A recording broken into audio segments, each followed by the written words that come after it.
Alright, this is a quick review of the installation of an FVS-2 Voice Guide Unit into my FTM-400XDR VHF transceiver by Yaesu. Take a quick look. Here's the voice unit itself, fairly small in its package. Alright, to get started we needed to remove 8 screws to take the cover plate off the top. There's 4 on the face itself on top and then 2 on each side. Make sure that you don't remove the 4 screws for the speaker.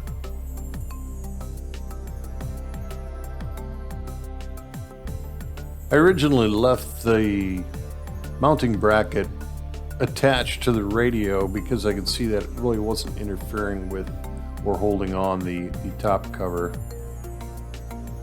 But after removing the screws and trying to take the cover off, that thing was stuck, and so I removed the mounting bracket thinking that maybe it was holding it on.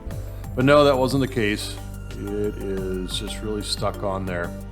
Be very careful when you pull the top cover off though, because the speaker has very thin wires and you don't want to snap those off when you remove the top cover. Once I've got it open, I use a pair of needle nose pliers to carefully remove the speaker plug to get that out of the way. But to be honest, you may have enough clearance without even removing the speaker.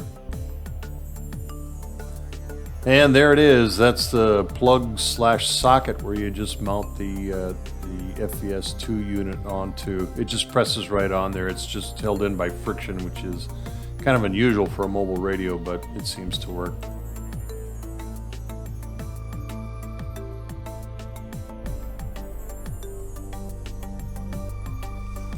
I remove the unit from its packaging and just press it right onto the socket, and that's it. I don't think it can be any easier, and you're ready to go. Just put it back together.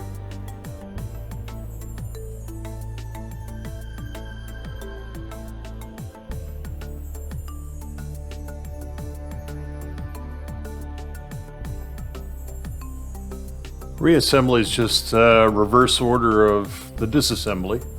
So you reattach the speaker wire, press it back in, making sure the polarity is correct, but it's a one-way plug, so you shouldn't have an issue. And then just screw the top plate back on. I got a bit lazy on putting it back together using my electric hobby screwdriver to reassemble. And that's it. She's ready to go. Mount it in the vehicle and plug everything in, and we'll test her out.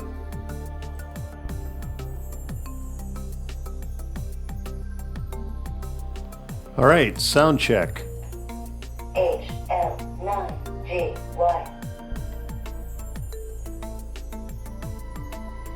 FVS2 145.975. Touch the screen and it will identify the band, the mode, and the frequency. To record what's being played on the radio, press the F button on the right side and it brings up this screen. You may have to press the forward and backward buttons to get to the recording page. To record, simply press the record button and it records whatever's on the air. And to stop, you simply press the stop button and it will stop recording.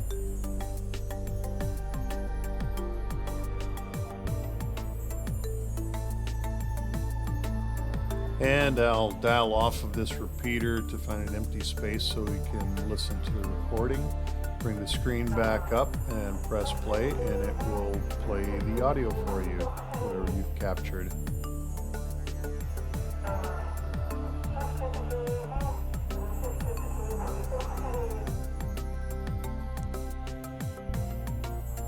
To manage the voice unit, we go over and press on the display button, bring up the display. And down in the lower right is the options, select that. At the bottom of that is the voice memory. Select that option, place. I apologize for the video quality. The GoPro isn't really good at close-up range, but you select the record option. You got last 30 seconds or free 5 minutes. Choose your language. You got a choice of English or Japanese, and that's it. And everything else is fairly self-explanatory, fairly straightforward.